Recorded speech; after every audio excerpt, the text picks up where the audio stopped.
사랑하는 엄마, 아빠, 오늘은 30년이 지나서야 비로소 털어놓을 수 있게 된 한 남자의 이야기를 들려드릴게요. 어린 시절에 겪었던 그 악몽을 어떻게 마주하고 어떻게 극복해왔을까요? 그리고 이제는 그 상처를 어떻게 받아들이고 있을까요? 오늘 이야기 함께 들어보실래요? 안녕하세요. 저는 48세 김준호라고 합니다. 30여 년이 지난 이제는 툭 터놓고 이야기할 수 있게 되어 이렇게 사연을 보내봅니다. 저는 어린 시절부터 아버지를 존경했습니다. 키가 크고 목소리가 우렁찬 아버지는 제게 영웅 같은 존재였어요. 아버지는 건설 현장에서 일하셨는데 집에 돌아오실 때면 항상 저를 높이 들어올려 안아주시곤 했습니다. 어머니는 언제나 따뜻한 미소로 가족을 보살피셨고 저희 집은 평범하지만 행복한 가정이었죠. 저는 그날을 선명하게 기억합니다. 제가 딱 10살이 되던 해 초등학교 4학년 여름방학이었어요.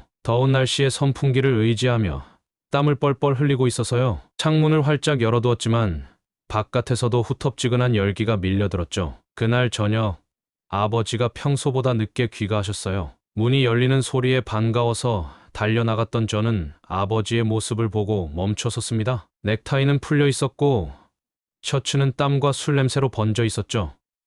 밥 차려놨어? 아버지의 말이 평소보다 느리게 흘러나왔습니다. 어머니가 부엌에서 나와 여보, 오늘은 조금 늦으셨네요. 라고 말하셨어요. 그때까지만 해도 상황이 어떻게 흘러갈지 전혀 예상하지 못했습니다. 어머니는 아버지의 상태를 보고 얼른 물 한 잔을 가져다 드렸어요. 하지만 아버지는 그 물잔을 바닥에 던져버렸습니다. 쨍그랑 소리와 함께 유리 조각이 거실 바닥에 흩어졌어요. 내가 물 달라고 했어. 밥 내놓으라고. 아버지의 고함에 저는 그 자리에 얼어붙었습니다. 어머니는 침착하게 금방 차려드릴게요. 라며 부엌으로 향했지만 아버지가 어머니의 팔을 잡아당겼어요. 그 순간이었습니다. 아버지의 손이 어머니의 얼굴을 향해 날아간 게 소리가 먼저 들렸습니다. 탁! 그리고 어머니의 몸이 비틀거리는 모습이 보였어요. 엄마! 저도 모르게 소리 지르며 어머니에게 달려갔습니다. 어머니의 뺨이 빨갛게 부어오르고 있었어요. 어머니는 저를 안고 괜찮아. 준호야, 엄마 괜찮아. 라고 속삭이셨지만 떨리는 목소리가 진실을 말해주고 있었습니다. 아버지는 여전히 서 있었고 그의 눈에는 분노가 가득했어요. 이 집안이 왜 이 모양이야? 내가 허구한 날 늦게까지 일하는데 집에 오면 이게 뭐야? 아버지는 테이블 위에 물건들을 쓸어버렸고 텔레비전을 향해 걸어가셨습니다. 제가 좋아하던 만화책이 찢어지고 어머니의 화병이 깨졌어요. 저는 어머니 뒤에 숨어 떨고 있었습니다. 당시 어린 마음에 이해할 수 없었던 건 평소에 그렇게 다정하고 자상하던 아버지가 어떻게 이렇게 변할 수 있는지였어요. 여보, 준호가 보고 있어요. 제발. 어머니의 말에 아버지는 잠시 멈췄습니다. 저를 바라본 아버지의 눈에 순간 당황함이 스쳤어요. 하지만 뭘 봐. 방에나 들어가 있어. 라며 소리치셨죠. 저는 공포에 질려 방으로 달려갔습니다. 방문을 닫고 침대 밑으로 들어가 웅크렸지만 밖에서 들려오는 소리를 막을 수는 없었어요. 아버지의 고함 소리, 물건이 깨지는 소리, 그리고 어머니의 흐느낌까지. 그날 밤은 제 인생에서 가장 길고 무서운 밤이었습니다. 눈물이 마를 틈도 없이 계속 흘렀고 이불 속에서 몸을 웅크린 채 잠이 들었어요. 아침에 눈을 떴을 때 집은 이상할 정도로 조용했습니다. 조심스럽게 방문을 열고 나갔더니 어머니가 부엌에서 아침을 준비하고 계셨어요. 어제의 흔적은 깨끗이 치워져 있었지만 어머니의 뺨에 남은 멍은 감출 수 없었습니다. 아침 먹자. 준호야. 어머니는 마치 아무 일도 없었던 것처럼 미소 지으셨어요. 하지만 그 눈에 깃든 슬픔은 감출 수 없었죠. 아버지는 거실 소파에서 잠들어 있었습니다. 아침 식사 중에 아버지가 깨어났고 어젯밤과는 전혀 다른 모습이었어요. 부어오른 눈으로 테이블에 앉은 아버지는 한참을 침묵하다 갑자기 고개를 숙였습니다. 미안해. 정말 미안해. 아버지의 목소리가 떨렸습니다. 눈물을 흘리며 어머니의 손을 잡으셨어요. 다시는 이런 일 없을 거야. 약속할게. 어머니는 아무 말 없이 고개를 끄덕이셨고 아버지의 손을 잡아주셨습니다. 저는 그 장면을 바라보며 혼란스러웠어요. 어제의 무서운 아버지와 지금 울고 있는 아버지가 같은 사람이라는 게 믿기지 않았습니다. 그날 이후 집은 평화로웠어요. 아버지는 평소처럼 다정했고 심지어 주말에는 저를 놀이공원에 데려가 주셨습니다. 마치 그날 밤의 일이 꿈이었던 것처럼요. 하지만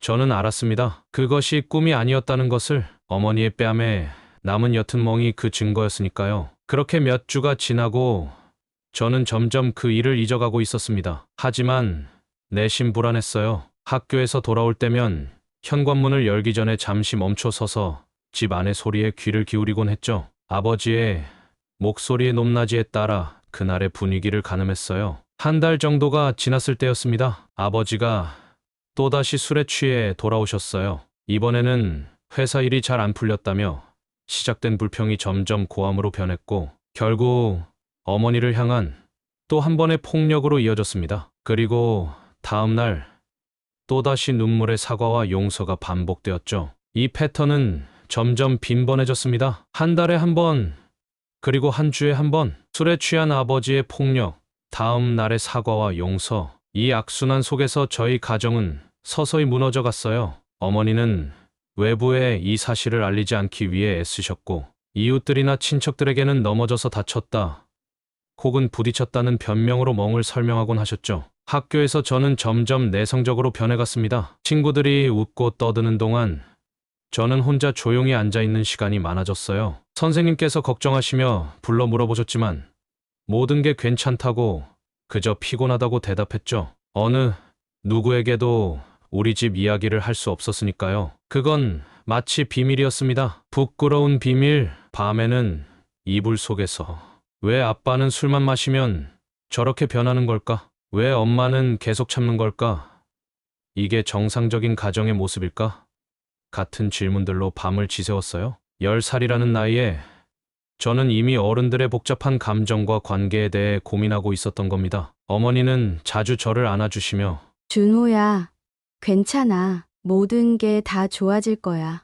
라고 위로해 주셨지만 그 말이 진심인지 저도 어쩌면 어머니도 확신하지 못했던 것 같아요. 그럼에도 어머니는 항상 웃으려 노력하셨고 저에게 최대한 평범한 행복한 어린 시절을 선물하려 하셨습니다. 10살의 여름, 저는 그렇게 어른의 세계로 한 발짝 들어서게 되었습니다. 이제 더 이상 순수한 어린아이가 아니었어요. 가족의 어두운 비밀을 간직한 채 저는 천천히 자라나고 있었습니다. 그리고 그 비밀은 점점 더 무거워져 갔죠. 시간이 흐르면서 아버지의 폭력은 점점 더 심해져 갔습니다. 12살이 되었을 때 저는 이미 아버지의 발걸음 소리만 들어도 그날의 상태를 가늠할 수 있게 되었어요. 무거운 발걸음과 문을 거칠게 여닫는 소리가 들리면 저는 본능적으로 방으로 숨어들곤 했습니다. 때로는 침대 밑에, 때로는 옷장 안에. 그런 날이면 어머니도 저에게 눈짓으로 방에 들어가 있으라고 신호를 보내셨죠. 중학교에 입학한 저는 점점 키가 자라고 있었습니다. 하지만 마음속에는 여전히 두려움과 분노가 공존했어요. 학교에서는 누구보다 모범적인 학생이었습니다. 선생님들은 저를 참 성숙하고 책임감이 강한 아이라고 칭찬하셨죠. 하지만 그들은 몰랐습니다. 제가 왜 그렇게 빨리 성숙해져야만 했는지를. 어떤 날은 아버지가 웃으며 들어오셔서 저희에게 선물을 사오기도 했어요. 그런 날은 마치 축제 같았습니다. 하지만 그런 날들은 점점 줄어들었고 대신 술에 취해 분노를 터뜨리는 날이 늘어갔죠. 13살, 중학교 2학년이 되었을 때였습니다. 아버지의 폭력이 더 이상 어머니에게만 향하지 않게 되었어요. 어느 날 밤, 시험 성적이 떨어졌다는 이유로 아버지는 저에게 손을 들었습니다. 술에 취한 아버지는 제 성적표를 보며 폭발했죠. 이게 뭐야? 성적이 겨우 이거밖에 안 돼.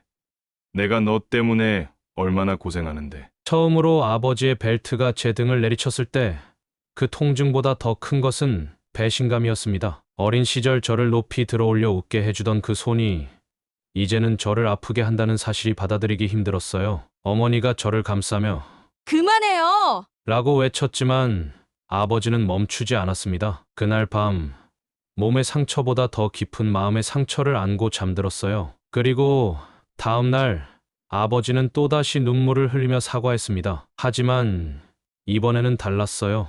더 이상 저는 그 사과를 진심으로 받아들일 수 없었습니다. 그날 이후 저는 결심했습니다. 더 이상 가만히 있지 않겠다고. 어쩌면 어린 나이에 너무 이른 결심이었을지도 모르지만 저는 우리 가족을 지켜야 한다는 강한 의무감을 느꼈어요. 용돈을 모아 작은 녹음기를 구입했습니다. 아마도 TV 범죄 드라마를 많이 봐서 그랬는지 증거를 남겨야 한다는 생각이 들었죠. 녹음기는 제 책상 서랍 안에 숨겨두었습니다. 아버지가 술에 취해 돌아올 기미가 보이면 녹음기를 켜고 거실 소파 밑에 몰래 두곤 했어요. 처음에는 그저 막연한 보호 장치 같은 느낌이었는데 나중에 이 녹음들이 우리 가족의 운명을 바꾸게 될 줄은 몰랐습니다. 학교 도서관에서는 가정폭력에 관한 법률 책자를 찾아 읽기 시작했어요. 14살 중학생이 이해하기에는 어려운 법률 용어들이었지만 저는 필사적으로 공부했습니다. 친구들이 게임이나 만화에 빠져 있을 때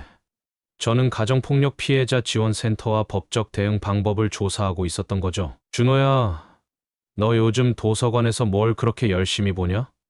친한 친구 민수가 물었을 때 저는 그저 웃으며 그냥 공부하는 거야 라고 대답했습니다. 아무에게도 말할 수 없었어요. 우리 가족의 비밀을. 집에서는 점점 더 조심스러워졌습니다. 어머니의 눈빛만 봐도 어떤 날인지 알 수 있었고 아버지의 목소리 톤에 따라 그날의 분위기가 어떨지 예측할 수 있었어요. 우리 집은 마치 지뢰밭 같았습니다. 조심조심 걸어 다녀야 했죠. 어느 날 담임 선생님이 저를 따로 불러 물으셨습니다. 준호야, 요즘 집에 무슨 일 있니? 너 표정이 안 좋아 보여. 그 순간 말하고 싶었어요. 모든 것을 털어놓고 도움을 청하고 싶었습니다. 하지만 입이 열리지 않았어요. 대신 아니에요. 그냥 공부하느라 좀 피곤해서요라고 대답했죠. 선생님은 의심스러운 눈빛으로 저를 보셨지만 더 이상 묻지 않으셨어요. 집으로 돌아오는 길 가슴이 무거웠습니다. 왜 도움을 청하지 못했을까? 혹시 선생님이 경찰에 신고하면 아버지가 잡혀갈까봐? 그럼 우리 가족은 어떻게 될까? 어머니는 어떻게 생계를 유지할까? 14살의 제 머릿속에는 너무 많은 걱정과 책임감이 가득했어요. 그해 여름방학 아버지의 폭력은 최고조에 달했습니다. 회사에서의 스트레스, 경제적 어려움, 그리고 끊이지 않는 술. 이 모든 것이 합쳐져 아버지는 거의 매일 밤 분노를 폭발시켰어요. 때로는 이유 없이 그저 TV 리모컨이 제자리에 없다는 이유만으로도 화를 내셨죠. 어머니의 얼굴에는 항상 멍이 있었습니다. 한 멍이 사라지기도 전에 새로운 멍이 생겼어요. 어머니는 항상 괜찮다, 곧 나아질 거야 라고 말씀하셨지만 그 말이 공허하게 들리기 시작했습니다. 나아질 기미가 보이지 않았으니까요. 저 역시 자주 아버지의 분노의 대상이 되었습니다. 가끔은 어머니를 보호하려다 맞기도 했고 때로는 그냥 제가 눈에 띄었다는 이유만으로도 폭력의 대상이 되었어요. 학교에서는 체육 시간에 옷을 갈아입을 때마다 조심해야 했습니다. 등과 팔에 있는 멍을 친구들이 보지 않도록. 한 번은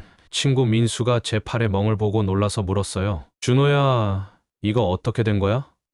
순간 당황했지만 재빨리 야구방망이로 연습하다가 그랬어 라고 둘러댔습니다. 민수는 의심스러운 눈빛으로 저를 보았지만 더 이상 묻지 않았어요. 그때 민수의 눈에서 제가 본 것은 의심이 아니라 걱정이었습니다. 그는 알고 있었던 것 같아요. 하지만 저는 인정할 수 없었습니다. 밤마다 녹음기를 켜놓고 잠들었습니다. 아침에 일어나 녹음된 내용을 들으면서 마음이 무거워졌어요. 아버지의 고함 소리, 어머니의 흐느낌, 물건이 깨지는 소리, 이 모든 것이 녹음되어 있었죠. 때로는 녹음기를 던져버리고 싶은 충동이 들기도 했어요. 하지만 언젠가 이것이 필요할 거라는 직감이 저를 멈추게 했습니다. 학교에서는 점점 고립되어 갔어요. 친구들과 어울리기보다는 혼자 있는 시간이 늘어났고 수업 시간에도 집중하기 어려웠습니다. 성적은 더 떨어지기 시작했고 그것이 또 다른 아버지의 분노를 불러일으키는 원인이 되었죠. 악순환이었어요.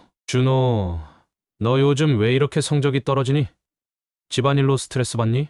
수학 선생님께서 물으셨을 때 저는 그저 고개를 숙였습니다. 무슨 말을 해야 할지 몰랐어요. 진실을 말할 용기가 없었고 거짓말을 하는 것도 지쳐갔습니다. 그러던 어느 날 학교 상담 선생님께서 저를 불러 상담실로 데려가셨어요. 준호야, 선생님들이 너에 대해 걱정하고 있어. 무슨 일이 있는지 이야기해 볼래? 상담 선생님의 따뜻한 목소리에 저는 거의 무너질 뻔했습니다. 모든 것을 털어놓고 싶었어요. 하지만 그 순간에도 어머니의 얼굴이 떠올랐습니다. 우리 가족 일은 가족 안에서 해결해야 해라고 항상 말씀하시던 어머니. 결국 저는 그냥 공부 때문에 스트레스를 받아서 그래요라고 대답했습니다. 상담 선생님은 오래도록 저를 바라보셨어요. 그리고 천천히 말씀하셨죠. 준호야, 도움이 필요할 때는 언제든지 선생님을 찾아와. 알겠지? 그 말에 눈물이 왈칵 쏟아질 뻔했지만 겨우 참았습니다. 그저 고개를 끄덕이는 것이 제가 할 수 있는 전부였어요. 집으로 돌아오는 길, 하늘은 맑았지만 제 마음은 구름처럼 무거웠습니다. 언제까지 이렇게 살아야 할까? 언제쯤 우리 가족은 다시 행복해질 수 있을까? 이런 생각들로 가득한 채 현관문을 열었습니다. 그리고 들리는 어머니의 흐느낌, 또다시 시작된 악몽이었어요. 그날 밤, 저는 용기를 내어 아버지 앞에 섰습니다. 아빠, 제발 그만해요. 엄마를 그만 때려요. 떨리는 목소리로 말했지만 이미 술에 취한 아버지의 귀에는 들리지 않았어요. 대신 아버지의 손이 제 얼굴을 향해 날아왔습니다. 쓰러진 저를 어머니가 안아주셨어요. 괜찮아. 준호야, 괜찮아.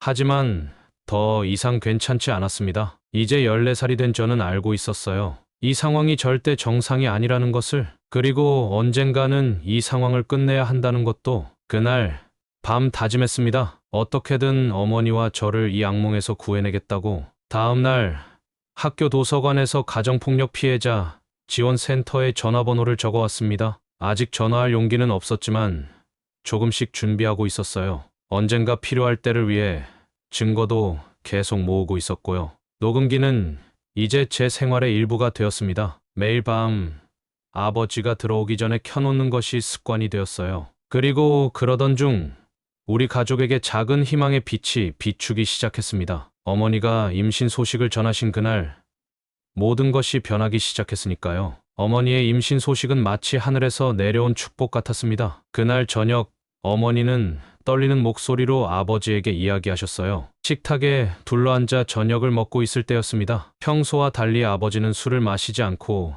집에 돌아오셨고 분위기가 좋았죠. 여보, 할 말이 있어요. 어머니의 목소리에서 긴장감이 느껴졌습니다. 저는 숨을 죽이고 어머니를 바라봤어요. 혹시나 아버지가 폭발할까 두려워서요. 하지만 어머니의 다음 말에 우리 모두 놀랐습니다. 우리 아기가 생겼어요. 내가 임신했어요. 순간 식탁에 정적이 흘렀습니다. 아버지는 젓가락을 든 채로 굳어버렸고 저는 어머니와 아버지를 번갈아 바라보며 어떤 반응이 나올지 긴장했어요. 그때 아버지의 눈에서 눈물이 흘러내렸습니다. 정말이야? 아버지의 목소리가 떨렸어요. 어머니는 고개를 끄덕이셨고 아버지는 자리에서 일어나 어머니를 꼭 안아주셨습니다. 그리고 갑자기 저에게도 다가와 함께 안아주셨죠. 아버지의 얼굴에서 진심 어린 기쁨이 느껴졌습니다. 오랜만에 보는 아버지의 진짜 웃음이었어요. 술에 취하지 않은 예전에 제가 그토록 존경했던 아버지의 모습이 잠시 돌아온 것 같았습니다. 그날 밤 아버지는 무릎을 꿇고 어머니와 저에게 약속했어요. 이제부터 술 한 방울도 입에 대지 않을게. 우리 가족을 위해, 태어날 아기를 위해. 어머니는 울음을 참으며 아버지의 손을 잡으셨고 저는 그 광경을 바라보며 복잡한 감정에 휩싸였습니다. 정말 이번에는 달라질 수 있을까? 아니면 또다시 빈 약속에 그칠까? 하지만 놀랍게도 아버지는 약속을 지켰습니다. 술을 완전히 끊으셨어요. 처음 몇 주간은 매우 힘들어하셨죠. 손이 떨리고 밤에 잠을 이루지 못해 거실을 서성이는 모습을 자주 보았습니다. 하지만 아버지는 굳건히 견뎌냈어요. 어머니의 뱃속에 있는 아기를 위한 결심이 그만큼 강했던 것 같습니다. 집안 분위기가 완전히 바뀌었어요. 아버지는 퇴근 후 바로 집으로 돌아왔고 주말에는 함께 시간을 보내기 시작했습니다. 저는 여전히 경계를 늦추지 않았지만 조금씩 마음의 벽이 허물어져 가는 것을 느꼈어요. 어느 주말 아버지가 제안했습니다. 준호야, 오늘 우리 가족 소풍 가자. 오랜만에 한강에 가볼까? 처음에는 의심스러웠지만 함께 나선 소풍은 정말 즐거웠습니다. 햇살 좋은 날 한강공원에 돗자리를 펴고 어머니가 준비한 김밥을 먹으며 웃고 떠들었어요. 아버지는 오랜만에 제가 어릴 때처럼 농담도 하시고 어머니의 뺨에 가볍게 키스하기도 했습니다. 아빠, 동생은 언제 태어나요? 아직 5개월 정도 남았네. 겨울에 태어날 거야. 아버지의 질문에 저는 고개를 끄덕였어요. 동생이라 갑자기 책임감이 느껴졌습니다. 저도 모르게 어머니의 배를 바라봤고 어머니는 그런 저를 보며 미소 지으셨죠. 소풍 이후로 주말마다 가족 활동이 이어졌습니다. 영화관에 가서 함께 영화를 보기도 하고 근처 산으로 가벼운 등산을 다녀오기도 했어요. 아버지는 종종 저를 데리고 나가 운동도 같이 했습니다. 축구를 하거나 자전거를 타면서 아버지와 저는 서서히 다시 가까워지기 시작했어요. 어느 날은 아버지가 저를 불러 앉히고 진지하게 말씀하셨습니다. 준호야, 아빠가 그동안 너와 엄마에게 많이 미안해. 술 때문에 정말 후회하고 있어. 아버지의 눈에는 진심이 담겨 있었어요. 이제부터는 달라질 거야. 약속할게. 저는 말없이 고개를 끄덕였습니다. 믿고 싶었어요. 정말로 믿고 싶었습니다. 하지만 마음 한구석에서는 여전히 의심이 남아 있었어요. 너무 많은 실망을 겪었기 때문이었죠. 임신 소식 이후 어머니는 더욱 활기차 보이셨습니다. 매일 아침 일찍 일어나 건강식을 준비하셨고 태교를 위해 클래식 음악을 들으셨어요. 아버지도 퇴근길에 종종 과일이나 영양제를 사와 어머니를 챙겼습니다. 저는 그런 부모님의 모습을 지켜보며 조금씩 안정감을 느끼기 시작했어요. 집안에는 서서히 아기를 위한 물건들이 들어차기 시작했습니다. 아기 침대, 작은 옷들, 장난감. 아버지는 주말마다 저와 함께 아기용품 쇼핑을 다녔어요. 처음으로 아버지와 함께 돌아다니며 물건을 고르는 경험은 색다른 느낌이었습니다. 매일 밤 잠들기 전에 아버지는 어머니의 배에 귀를 대고 이야기를 들려주셨습니다. 때로는 자신의 어린 시절 이야기, 때로는 미래의 하은이와 함께 할 일들에 대한 상상이었죠. 저는 멀리서 그 모습을 지켜보며 마음이 따뜻해졌어요. 아버지가 변하고 있다는 것을 느낄 수 있었습니다. 하지만 여전히 깊은 밤, 혼자 누워있을 때면 불안감이 찾아왔어요. 정말 이대로 괜찮을까? 아버지가 다시 술을 마시게 되면 어쩌지? 이런 생각들이 머릿속을 맴돌았습니다. 녹음기는 더 이상 켜지 않게 되었지만 여전히 제 서랍 속에 넣어두었어요. 만약의 상황을 위해서였죠. 그럼에도 불구하고 그 시간들은 정말 행복했습니다. 오랜 폭풍 후 끝에 찾아온 맑은 날씨처럼 우리 가족은 잠시나마 평화를 누렸어요. 어머니의 웃음소리가 집안에 자주 울려 퍼졌고 아버지의 얼굴에서는 근심이 사라졌습니다. 저 역시 조금씩 학교 생활에 집중할 수 있게 되었죠. 어머니의 배는 날이 갈수록 커지고 있었고 하은이의 태동도 느껴지기 시작했습니다. 여기 한번 만져봐. 준호야, 동생이 발로 차고 있어. 어머니가 저희 손을 이끌어 배에 얹으셨어요. 신기하게도 제 손 아래에서 작은 움직임이 느껴졌습니다. 생명의 신비함이 제 손바닥을 통해 전해지는 듯했어요. 우와, 정말 움직이고 있어요.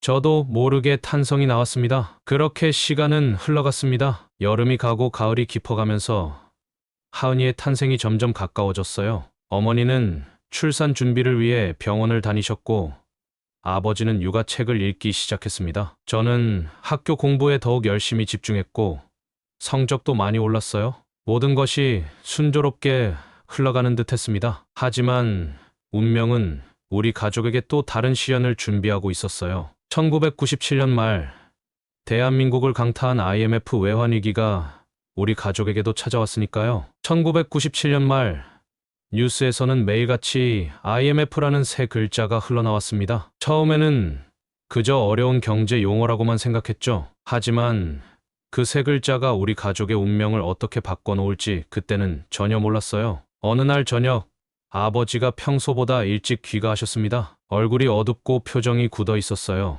어머니가 현관으로 나가?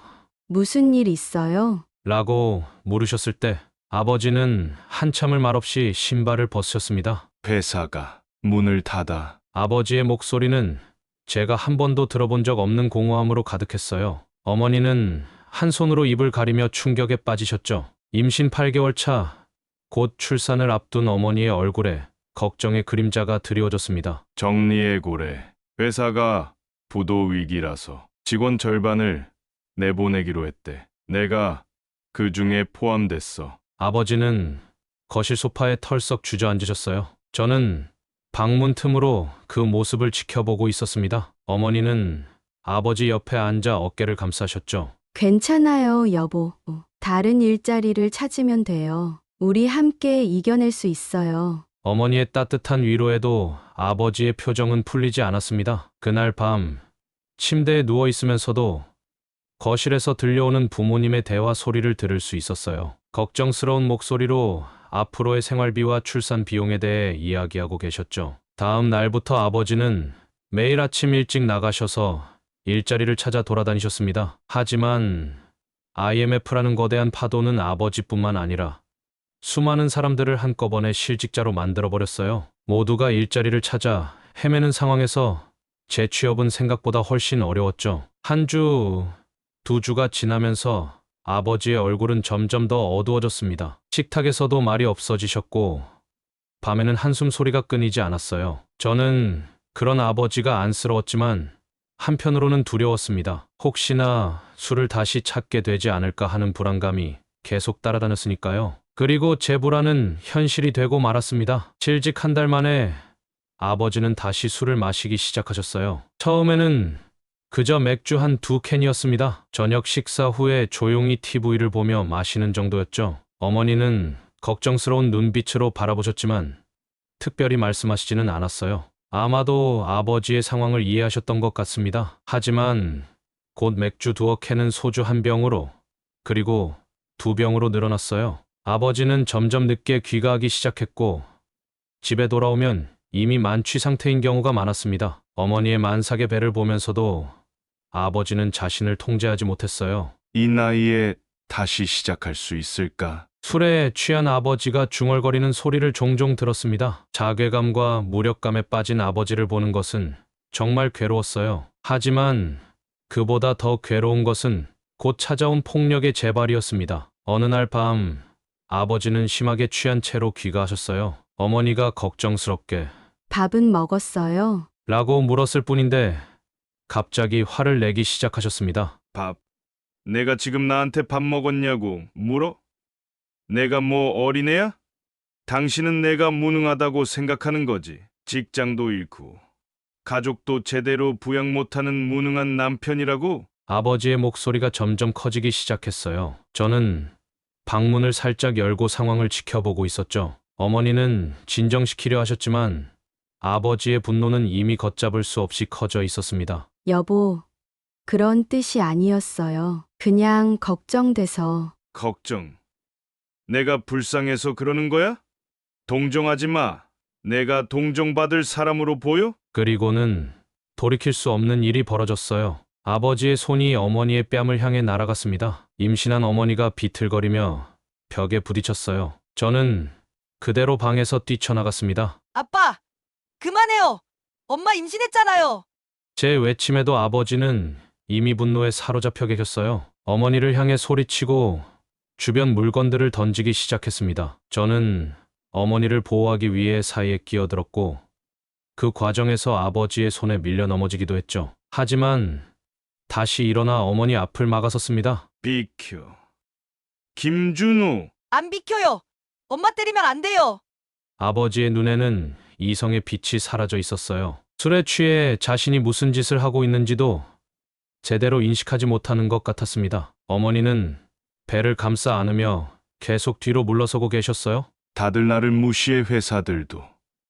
집에서도 이제 내 아들까지. 아버지는 계속 중얼거리며 비틀거렸습니다. 그리고 갑자기 제 셔츠 깃을 잡아 당기셨어요. 저는 본능적으로 아버지의 손을 뿌리치며 뒤로 물러섰고 그 과정에서 아버지는 균형을 잃고 비틀거렸습니다. 그리고 쿵, 제 눈앞에서 아버지가 넘어지며 테이블 모서리에 머리를 부딪혔어요. 소리와 함께 테이블 위에 있던 유리잔들이 바닥으로 떨어져 산산조각이 났죠. 아버지는 그대로 바닥에 쓰러지셨고 머리에서는 피가 흘러나오기 시작했습니다. 아빠! 아빠! 저는 얼른 아버지에게 달려갔어요. 어머니도 충격에 빠진 채 다가오셨죠. 아버지의 얼굴은 창백했고 눈은 반쯤 열린 채 초점이 없었습니다. 손으로 아버지의 어깨를 흔들었지만 반응이 없었어요. 여보! 여보! 정신 차려요! 어머니가 아버지의 얼굴을 두드리며 소리쳤지만 아버지는 움직이지 않았습니다. 저는 그 자리에서 얼어붙었어요. 머릿속이 하얘지고 심장이 터질 듯이 뛰었죠. 이게 현실인지 악몽인지 구분이 되지 않았습니다. 준호야, 119에 전화해, 빨리! 어머니의 외침에 저는 정신을 차렸어요. 떨리는 손으로 전화기를 들고 119에 신고했습니다. 전화를 받은 상담원에게 상황을 설명하는 동안 제 목소리는 계속 떨렸어요. 정확한 주소를 말하고 아버지의 상태를 설명했죠. 네. 아버지가 넘어져서 머리를 다쳤어요. 피가 많이 나고 의식이 없는 것 같아요. 구급대원들이 도착할 때까지의 시간이 영원처럼 느껴졌습니다. 어머니는 아버지를 잡고 계속 이름을 부르며 울고 계셨어요. 저는 수건으로 아버지의 상처를 누르며 계속 깨어나기를 바랐습니다. 하지만 아버지는 여전히 움직이지 않았어요. 구급대원들이 도착해서 아버지를 살폈을 때 그들의 표정이 심각해졌습니다. 서로 눈빛을 교환하고 신속하게 아버지를 들것에 옮겼어요. 빠르게 지혈을 하고 산소 마스크를 씌웠죠. 그리고 재빨리 구급차로 옮겨 병원으로 향했습니다. 어머니와 저는 뒤따라 병원으로 갔어요. 택시를 타고 가는 내내 어머니는 손을 꼭 잡고 계셨습니다. 어머니의 손이 차갑고 떨리는 것이 느껴졌어요. 제 손도 마찬가지였지만 저는 강한 척하려 했습니다. 엄마, 아빠 괜찮을 거예요. 곧 깨어나실 거예요. 하지만 제 말은 제 자신을 위한 위로에 가까웠어요. 사실 저는 무서웠습니다. 아버지의 창백한 얼굴과 흐르는 피를 보면서 최악의 상황을 예감했던 것 같아요. 병원에 도착했을 때 아버지는 이미 응급실로 들어가 있었습니다. 의사와 간호사들이 분주하게 움직이는 모습이 보였어요. 저희는 대기실에서 소식을 기다렸습니다. 어머니는 배를 감싸 안고 계속 기도하셨어요. 저는 옆에서 어머니의 어깨를 감싸며 강한 척했죠. 1시간 정도가 지났을까요? 의사가 무거운 표정으로 저희에게 다가왔습니다. 죄송합니다만 최선을 다했으나 환자분이 과다출혈로 사망하셨습니다. 뇌출혈이 심각했고 이미 병원에 도착했을 때 상태가 많이 좋지 않았습니다. 그 순간 세상이 멈춘 것 같았어요. 어머니의 울음소리가 멀리서 들리는 듯했고 주변의 모든 것이 흐릿해졌습니다. 저는 그 자리에 선 채로 얼어붙었어요. 아버지가 돌아가셨다니, 그것도 제가 손을 뿌리친 것 때문에 넘어져서. 아니야, 이럴 수 없어. 여보, 어머니의 절규가 병원 복도에 울려 퍼졌습니다. 간호사들이 어머니를 부축했고 임신 중이라 더 조심해야 한다며 의자에 앉히셨어요. 저는 여전히 서 있었습니다. 몸은 얼어붙은 것 같은데 마음은 폭풍우 치는 바다 같았어요. 내가 아버지를 죽였다. 이 생각이 머릿속을 파고들었습니다. 제가 손을 뿌리치지 않았다면 아버지는 넘어지지 않았을 거고 머리를 다치지도 않았을 거예요. 제 잘못이라는 생각에 숨이 막혔습니다. 잠시 후 경찰이 도착했어요. 사망 사고가 발생하면 경찰 조사가 필요하다고 했죠. 저와 어머니는 별도의 방으로 안내되어 조사를 받게 되었습니다. 떨리는 목소리로 저는 그날 있었던 일을 하나하나 설명했어요. 아버지가 술에 취해 돌아왔다는 것, 어머니를 때렸다는 것, 제가 사이에 끼어들었다는 것, 그리고 아버지의 손을 뿌리치는 과정에서 균형을 잃고 넘어졌다는 것까지. 그러니까 내가 고의로 아버지를 밀친 게 아니라 자신을 방어하는 과정에서 일어난 일이라는 거지. 경찰관의 질문에 저는 고개를 끄덕였어요. 네, 전 아버지를 다치게 하려던 게 아니었어요. 그냥 엄마를 보호하려고. 말을 마치기도 전에 눈물이 쏟아져 내렸습니다. 그동안 참아왔던 모든 감정이 한꺼번에 터져 나왔어요. 경찰관은 잠시 기다렸다가 다시 물었습니다. 이전에도 아버지가 폭력을 행사한 적이 있었니? 순간 망설였지만 이제는 더 이상 숨길 필요가 없다고 생각했어요. 네, 아버지는 술만 드시면 폭력적으로 변하셨어요. 실직 전에도 여러 번 그러셨고. 그리고 저는 제 서랍에 숨겨둔 녹음기에 대해 이야기했습니다. 지난 2년간 아버지의 폭력 장면을 몰래 녹음해왔다는 것을요. 경찰관은 놀란 표정이었지만 곧 이해한다는 듯 고개를 끄덕였어요. 그 녹음기를 가져와 줄 수 있겠니? 조사에 도움이 될 것 같아.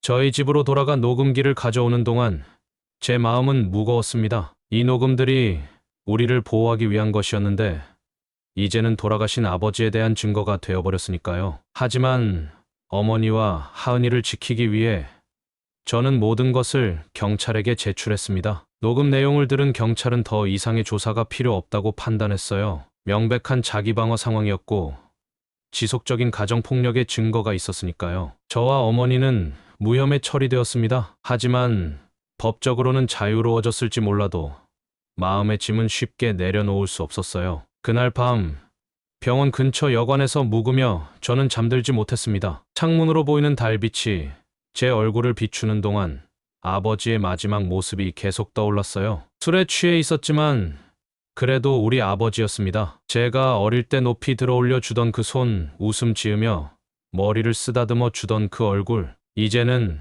다시 볼 수 없게 되었죠. 슬픔과 죄책감, 그리고 한편으로는 이상한 해방감까지 복잡한 감정들이 뒤섞인 채 저는 창밖을 바라보았습니다. 아빠, 정말 미안해요. 그리고 생각했어요. 이제 우리 가족은 어떻게 될까? 어머니와 곧 태어날 하은이, 그리고 우리는 앞으로 어떻게 살아가야 할까? 장례식 준비는 생각보다 복잡했습니다. 아버지의 갑작스러운 죽음은 저희 가족뿐만 아니라 친척들에게도 큰 충격이었어요. 하지만 더 큰 문제는 장례식을 위한 비용이었죠. 아버지가 실직 상태였고 저희 가정의 저축은 거의 바닥나 있었거든요. 어머니의 만삭의 몸으로 이 모든 것을 감당하는 것은 너무나 힘든 일이었습니다. 다행히 아버지의 예전 회사 동료들 몇 분이 소식을 듣고 찾아와 개인적으로 조의금을 전해주시고 장례 준비를 도와주셨어요. 비록 회사는 문을 닫았지만 오랫동안 함께 일했던 분들이 아버지를 기억해 주셨던 겁니다. 장례식장에 도착했을 때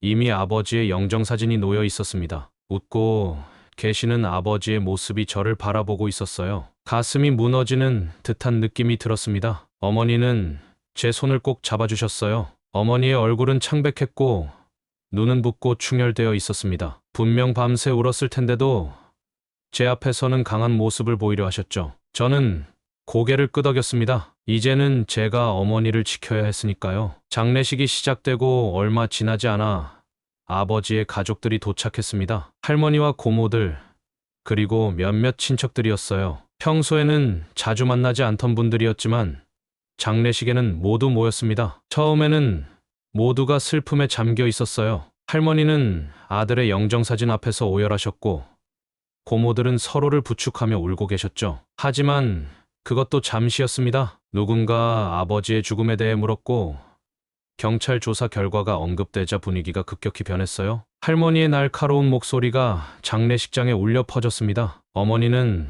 떨리는 목소리로 상황을 설명하려 했지만 말을 마치기도 전에 할머니가 어머니의 말을 끊었어요. 할머니는 내 아들이 그냥 넘어져서 죽을 리가 없다며 우리를 의심했습니다. 손가락이 어머니를 향해 날카롭게 겨눠졌고 저는 본능적으로 어머니 앞에 섰어요. 저희가 아버지를 해치려고 한 게 아니라고 설명하려 했지만 고모는 제게 화를 냈고 아버지를 죽인 사람이라고 비난했습니다. 경찰 보고서를 봤다며 제가 아버지를 밀쳤다는 사실만 강조했어요. 사실 그것은 진실의 일부에 불과했지만 아버지가 술에 취해 어머니를 폭행했다는 사실과 제가 단지 어머니를 보호하려 했다는 정황은 무시되었습니다. 형부가 그렇게 폭력적인 사람이었다는 것이 말도 안 된다며 다른 고모는 어머니를 비난했어요. 우리가 알던 정수 오빠는 그런 사람이 아니었다며 어머니가 일부러 상황을 조작했다고 암시했습니다. 어머니의 얼굴이 하얗게 변했습니다. 그 많은 세월 동안 감내했던 폭력과 고통을 이제 와서 부정당하는 것은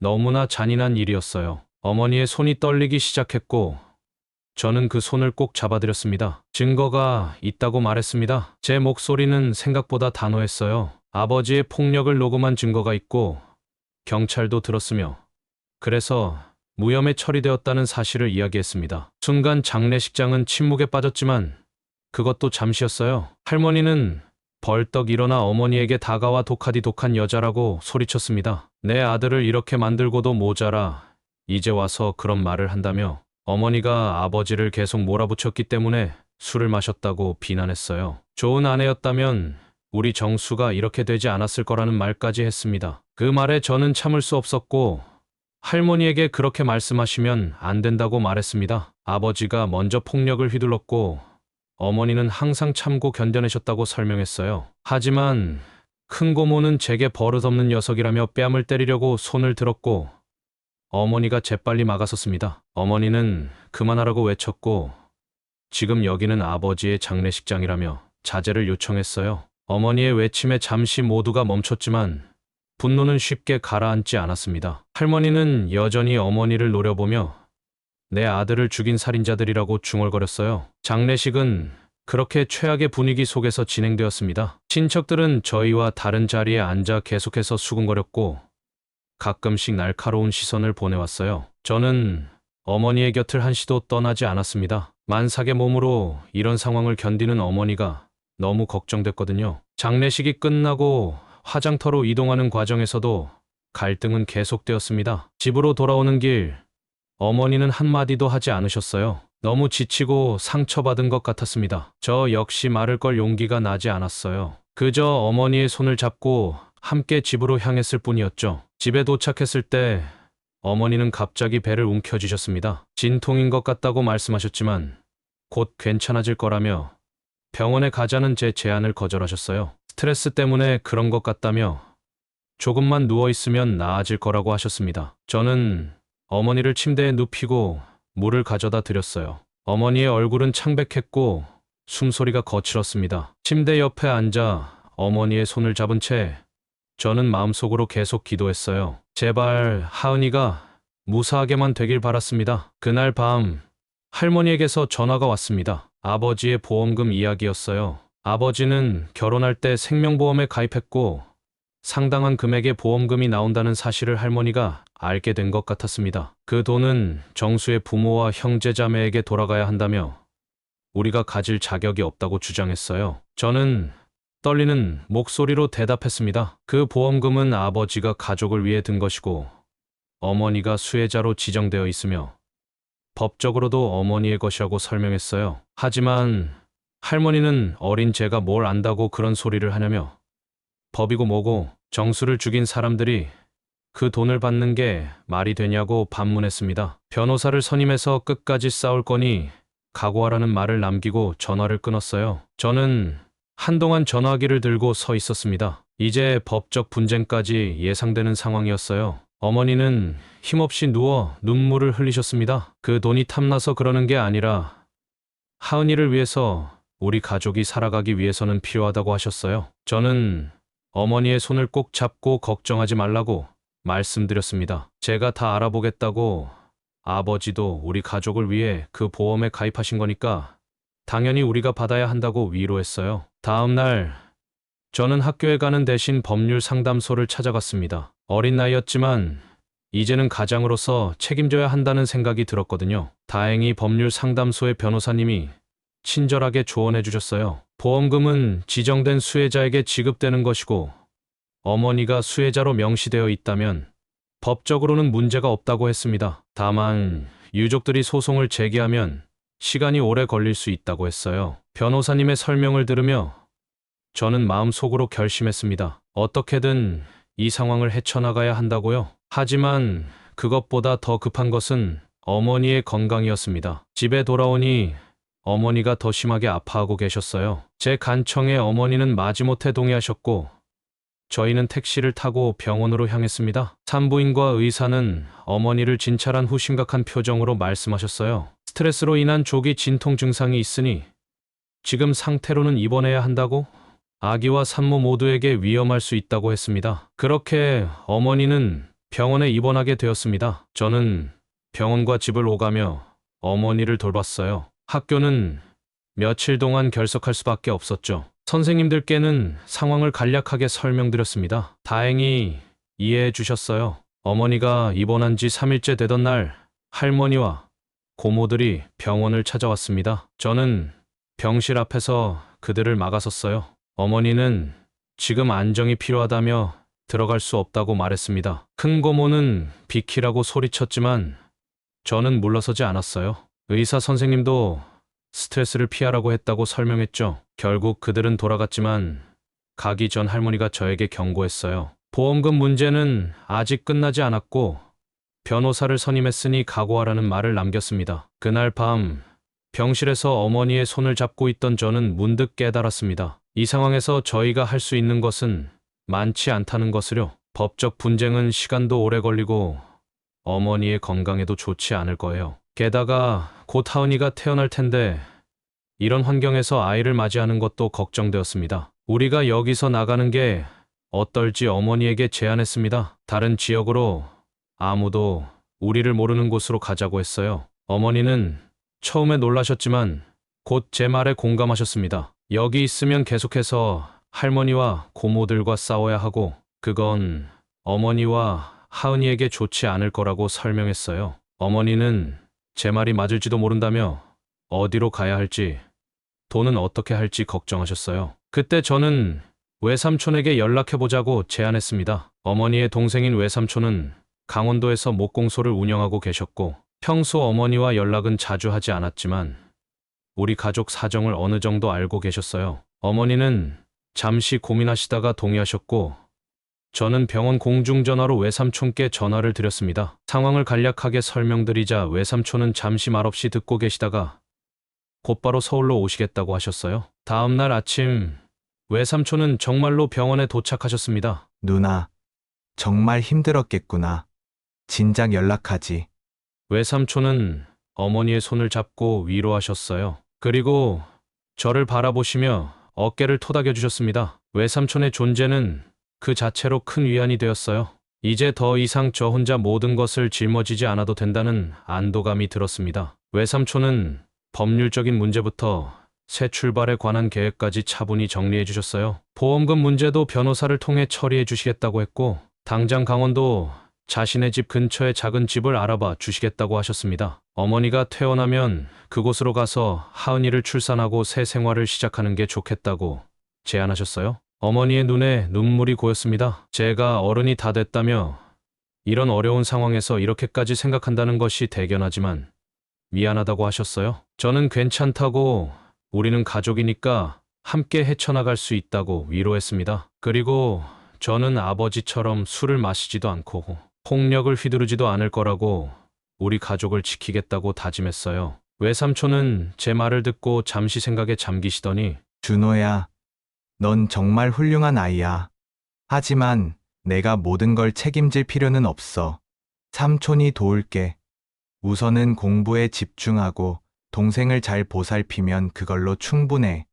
라고 말씀해 주셨습니다. 그날부터 우리는 외삼촌의 도움으로 새로운 시작을 위한 계획을 세웠습니다. 어머니가 퇴원하면 바로 이사 준비를 하기로 했어요. 목적지는 외삼촌이 사는 강원도의 작은 도시로 정했습니다. 서울에서 멀리 떨어진 곳, 친척들의 방해가 없는 곳, 그리고 외삼촌의 도움을 받을 수 있는 곳이었죠. 몇 주 후 외삼촌의 도움으로 보험금 문제가 해결되었습니다. 외삼촌이 소개해준 변호사가 법적 절차를 진행해 주었고 할머니와 고모들의 반대에도 불구하고 법적으로 어머니가 수혜자였기 때문에 보험금이 지급되었어요. 외삼촌은 할머니와 고모들을 직접 만나 이야기하셨고 더 이상 우리를 괴롭히지 말라고 단호하게 말씀하셨다고 합니다. 그 돈으로 우리는 새로운 출발을 준비할 수 있게 되었습니다. 어머니가 퇴원한 날 외삼촌은 이미 강원도에 집을 구해 놓으셨다고 했어요. 목공소 근처의 조용한 동네에 있는 작은 집이었습니다. 저는 친구들에게 작별 인사를 해야 했어요. 특히 민수에게는 진실을 말해주고 싶었습니다. 오랫동안 비밀을 공유하지 못했던 것이 미안했으니까요. 아버지가 돌아가셨고 우리 가족이 외삼촌이 계신 강원도로 이사를 가게 됐다고 설명했습니다. 민수는 놀랐지만 제 이야기를 들은 후 진심 어린 위로를 해주었어요. 그리고 언젠가 다시 만나기로 약속했습니다. 학교에 마지막으로 방문해 담임 선생님께도 상황을 설명드렸어요. 선생님은 안타까운 표정으로 저의 어깨를 토닥여 주셨습니다. 준호가 정말 대단하다며 이런 상황에서도 강하게 버티고 가족을 생각한다고 격려해 주셨어요. 새로운 곳에서 좋은 출발을 하길 바란다는 말씀과 함께요. 외삼촌의 도움이 있으니 이제 너무 무거운 짐을 혼자 지지 않아도 된다며 안심하셨습니다. 짐을 싸는 과정은 생각보다 빨리 끝났습니다. 가져갈 것들이 많지 않았으니까요. 외삼촌이 트럭을 빌려오셔서 이삿짐을 싣었고 저는 아버지의 유품을 정리했어요. 사진들, 옷들, 그리고 아버지가 쓰던 물건들 버릴 수도 없고 다 가져갈 수도 없어서 몇 가지 중요한 것들만 상자에 담았습니다. 마지막으로 집을 떠나기 전 저는 아버지의 영정사진을 바라보았습니다. 아버지에게 마음속으로 작별 인사를 건넸어요. 미안하다는 말과 함께 감사하다는 말도 전했습니다. 그렇게 우리 가족은 외삼촌의 도움으로 새로운 시작을 위해 익숙한 동네를 떠나 강원도의 작은 도시로 향했습니다. 어머니의 배 속에는 곧 태어날 하은이가 있었고 저희 마음 속에는 가족을 지켜야 한다는 굳은 결심이 있었어요. 불확실한 미래였지만 이제는 외삼촌이라는 든든한 지원군이 있었고 우리는 함께였습니다. 강원도에 도착했을 때는 이미 오후가 되어 있었습니다. 외삼촌이 마련해 둔 집은 목공소에서 걸어서 10분 거리에 있는 작은 단독주택이었어요. 낡았지만 아늑한 느낌이 드는 집이었습니다. 마당에는 감나무가 한 그루 있었고 담장 너머로 산이 보였어요. 서울의 아파트에 비하면 확실히 다른 분위기였습니다. 짐을 내리고 집 안으로 들어갔습니다. 외삼촌은 이미 기본적인 가구들을 준비해 두셨어요. 침대와 식탁, 소파 등 꼭 필요한 것들이 갖춰져 있었죠. 어머니는 집 안을 둘러보시더니 만족스러운 표정을 지으셨습니다. 작지만 깨끗하고 아늑한 공간이었으니까요. 누나, 준호야, 어때? 마음에 들어? 외삼촌이 물으셨고 어머니는 고개를 끄덕이며 고마움을 표현하셨어요. 저 역시 마음에 든다고 대답했습니다. 사실 어디든 상관없었어요. 중요한 건 이곳이 새로운 시작을 할 수 있는 곳이라는 점이었으니까요. 짐을 풀고 집을 정리하는 데는 시간이 얼마 걸리지 않았습니다. 가져온 것들이 많지 않았으니까요. 저는 제 방을 정리하면서 서울에서의 마지막 날을 생각했어요. 민수와의 작별 인사, 담임 선생님의 격려, 그리고 아버지의 영정사진을 마지막으로 바라보던 순간까지 그 모든 것이 이제는 과거가 되어가고 있었습니다. 어머니는 하은이의 방이 될 공간을 특별히 신경 써서 정리하셨어요. 아기 침대와 작은 옷장, 그리고 몇 가지 장난감들을 배치하셨죠. 출산 예정일이 얼마 남지 않아 서두르는 모습이었습니다. 외삼촌은 그동안 근처 마트에 가서 필요한 식료품과 생활용품을 사왔어요. 저녁에는 함께 간단한 식사를 했습니다. 외삼촌이 사온 반찬과 어머니가 끓인 된장찌개로 식탁을 채웠어요. 오랜만에 가족과 함께하는 평화로운 저녁 식사였습니다. 대화는 많지 않았지만 따뜻한 분위기가 느껴졌어요. 내일 아침에 내가 근처 중학교에 데려다 줄게. 전학 수속은 미리 다 해놨으니까 걱정 마. 외삼촌이 말씀하셨어요. 학교, 그 생각을 잊고 있었습니다. 새로운 환경, 새로운 친구들, 새로운 선생님, 모든 것이 낯설겠지만 한편으로는 과거의 아픔을 모르는 곳에서 새롭게 시작할 수 있다는 것이 위안이 되기도 했어요. 첫날 밤, 새 집에서의 잠은 생각보다 편안했습니다. 창문 너머로 보이는 별들과 들려오는 벌레 소리가 낯설었지만 묘하게 평화로웠어요. 서울에서는 결코 느낄 수 없었던 고요함이었습니다. 그 고요함 속에서 저는 새로운 시작에 대한 기대와 불안이 뒤섞인 채 잠이 들었어요. 다음 날 아침, 외삼촌의 차를 타고 새 학교로 향했습니다. 작은 규모의 중학교였고 서울의 학교들보다는 확실히 한적했습니다. 교문 앞에 서니 긴장감이 밀려왔어요. 외삼촌은 제 어깨를 토닥이며 힘내라고 말씀하셨습니다. 교무실에서 담임 선생님을 만났고 간단한 인사를 나눈 후 교실로 향했어요. 문을 열고 들어서자 모든 시선이 저에게 집중되었습니다. 담임 선생님의 소개를 들으며 저는 어색하게 인사를 건넸어요. 새로운 환경에 적응하는 것은 쉽지 않겠지만 이곳에서는 과거의 상처 없이 새롭게 시작할 수 있다는 생각에 조금은 용기가 났습니다. 첫날은 그렇게 조용히 지나갔습니다. 몇몇 아이들이 관심을 보이며 말을 걸어왔지만 저는 최대한 간결하게 대답하며 거리를 두었어요. 아직은 누구와도 깊은 관계를 맺고 싶지 않았습니다. 과거의 경험이 저를 더 조심스럽게 만들었던 것 같아요. 방과 후 약속대로 외삼촌의 목공소를 찾아갔습니다. 목공소는 생각보다 넓었고 나무 향기로 가득했어요. 외삼촌은 작업복을 입고 나무를 깎고 계셨습니다. 저를 보시곤 반갑게 맞아주셨어요. 어때? 첫날은 괜찮았어? 간단히 학교 이야기를 나누고 외삼촌은 목공소를 구경시켜 주셨습니다. 여러 공구들과 나무 재료들, 그리고 완성된 가구들까지 모든 것이 신기했어요. 특히 외삼촌이 직접 만든 책상과 의자들은 정말 아름다웠습니다. 관심 있으면 나중에 가르쳐 줄게. 손재주가 있어 보이는데. 외삼촌의 말씀에 저는 미소 지었습니다. 그런 제안은 생각지도 못했지만 목공에 대한 호기심이 생겼어요. 무언가를 직접 만들어낸다는 것, 그것도 이렇게 아름다운 가구들을? 그 생각만으로도 설레었습니다. 집에 돌아와 어머니께 학교와 목공소에서의 일을 이야기했습니다. 어머니는 기쁜 표정으로 들으셨어요. 오랜만에 보는 어머니의 편안한 미소였습니다. 어쩌면 이 이사가 저희 모두에게 필요한 변화였을지도 모르겠다는 생각이 들었어요. 일주일이 지나고 저는 조금씩 새로운 환경에 적응해 갔습니다. 학교에서도 몇몇 친구들과 가까워지기 시작했고 수업도 따라갈 만했어요. 서울에서의 학교보다 진도가 조금 느려서 오히려 집중하기 좋았습니다. 방과 후에는 종종 외삼촌의 목공소에 들르곤 했어요. 간단한 일들을 도우며 목공의 기초를 배우기 시작했습니다. 어느 날 저녁 어머니가 갑자기 진통을 느끼기 시작했습니다. 예정일보다 일주일 정도 빨랐어요. 저와 외삼촌은 서둘러 어머니를 병원으로 모셨습니다. 비가 내리는 밤이었고 병원은 다행히 집에서 그리 멀지 않았어요. 어머니는 진통 속에서도 저를 안심시키려 애쓰셨지만 저는 여전히 걱정이 되었습니다. 병원에 도착하자마자 어머니는 분만실로 들어가셨고 저와 외삼촌은 밖에서 기다려야 했어요. 그 시간이 얼마나 길게 느껴졌는지 모릅니다. 외삼촌은 저에게 음료를 주시며 긴장을 풀라고 하셨지만 마음은 여전히 무거웠어요. 아버지가 살아계셨다면 어땠을까 하는 생각도 잠시 스쳐 지나갔습니다. 새벽 3시 마침내 하은이의 울음소리가 들렸습니다. 간호사가 저를 불러 분만실로 들어갔을 때 어머니는 지친 모습이었지만 행복해 보이셨어요. 품에 안긴 작은 아기는 보랏빛 얼굴로 세상을 향해 울고 있었습니다. 그 순간 이 작고 여린 생명을 위해 어떤 것도 할 수 있을 것 같은 용기가 생겼어요. 준호야, 이리 와서 동생 좀 봐. 하은아, 이 사람은 내 오빠 준호야. 어머니의 부름에 조심스럽게 다가가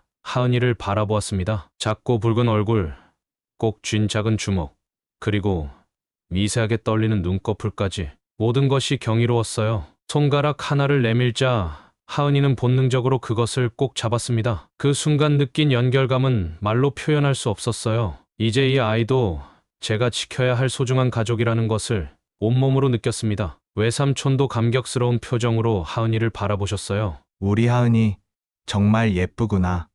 건강하게 태어나서 다행이야.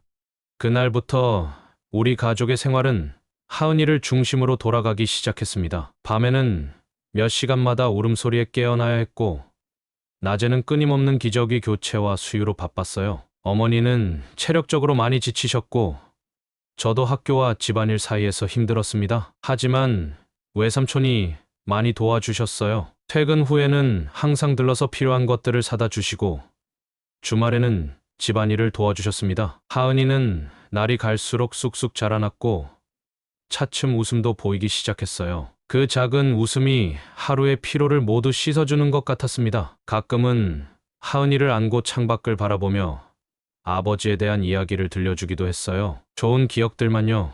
하은이가 자라면서 아버지에 대해 알 권리가 있다고 생각했으니까요. 시간이 흐르면서 저희 가족은 점점 이 새로운 환경에 적응해 갔습니다. 어머니는 하은이가 6개월이 되었을 때 파트타임 일을 시작하셨어요. 근처 유치원에서 급식 보조로 일하시게 되었는데 그곳에서는 하은이를 데려갈 수 있어 좋았습니다. 저는 학교 생활에 충실하면서도 주말에는 외삼촌의 목공소에서 일을 돕곤 했어요. 처음에는 단순한 보조 일만 했지만 점차 기술을 배워가면서 혼자서도 간단한 작업을 할 수 있게 되었습니다. 어느 날 외삼촌이 중요한 제안을 하셨어요. 준호야, 너 정말 목공에 소질이 있는 것 같아. 고등학교 졸업 후에 기술학교에 가보는 건 어때? 나중에는 이 목공소를 내가 이어받을 수도 있을 거야. 그 말씀에 저는 진심으로 감동을 받았습니다. 미래에 대한 구체적인 계획이 생긴 것 같았고 무엇보다 외삼촌이 저를 믿고 의지해 주신다는 것이 기뻤어요. 어머니에게 이 이야기를 전했을 때 어머니도 기뻐하셨습니다. 내가 좋아하는 일을 할 수 있다면 그게 가장 행복한 거야. 새로운 학교에서의 첫 학기가 끝나갈 무렵 저는 반에서 꽤 인기 있는 학생이 되어 있었습니다. 처음에는 말이 없고 조용했지만 점차 친구들과 어울리면서 제 본래의 성격을 찾아가고 있었어요. 집으로 돌아오는 길, 저는 종종 하늘을 바라보곤 했습니다. 구름 한 점 없는 맑은 강원도의 하늘은 서울에서 보던 하늘과는 달랐어요. 더 넓고, 더 푸르고, 더 자유로운 느낌이었습니다. 그 하늘을 바라보며 저는 생각했어요. 우리의 이동은 단순한 도피가 아니었다고. 이것은 진정한 의미의 새로운 시작이었고, 우리 가족 모두에게 필요한 변화였다고. 하은이가 첫 걸음마를 뗀 날, 우리 가족은 작은 축하 파티를 열었습니다. 외삼촌이 직접 만든 작은 테이블에 케이크를 놓고 하은이의 첫 걸음을 축하했어요. 하은이는 아직 불안정한 걸음으로 몇 발자국 걷다가 넘어지기를 반복했지만 그래도 계속 일어나 걸으려고 했습니다. 그 모습이 어쩌면 우리 가족의 모습과 닮아 있다는 생각이 들었어요. 강원도의 조용한 밤, 별이 빛나는 하늘 아래에서 우리 가족은 천천히 치유되어 가고 있었습니다. 과거의 상처는 여전히 있었지만 이제는 그것을 안고 앞으로 나아갈 수 있는 힘이 생겼어요. 하은이의 웃음소리, 어머니의 미소, 외삼촌의 따뜻한 관심, 이 모든 것이 우리 가족을 지탱해주는 힘이 되었습니다. 어느 날 일기장에 이렇게 적었습니다. 우리의 도피는 끝났다. 이제는 진정한 삶이 시작되었다. 그것은 단순한 장소의 이동이 아니라 마음의 변화였어요. 더 이상 과거에 갇혀 있지 않고 현재와 미래를 바라볼 수 있게 된 것. 그것이 바로 우리 가족이 이룬 가장 큰 성과였습니다. 여기까지 김준호 씨의 이야기였습니다. 어린 시절의 트라우마는 오랜 시간이 지나도 쉽게 잊히지 않는 법이죠. 그러나 그는 결국 그 어둠을 딛고 일어섰고 자신과 가족을 지켜내기 위해 끝까지 포기하지 않았습니다. 여러분은 어떻게 느끼셨나요? 비슷한 경험이 있으셨다면 댓글로 여러분의 생각을 나눠주세요. 좋아요와 구독하기 버튼도 눌러주세요. 여러분의 관심이 더 많은 이야기를 발굴하고 나누는 힘이 됩니다. 다음 시간에 또 다른 이야기로 찾아올게요. 엄마, 아빠, 오늘도 건강하고 행복한 하루 보내세요. 사랑합니다.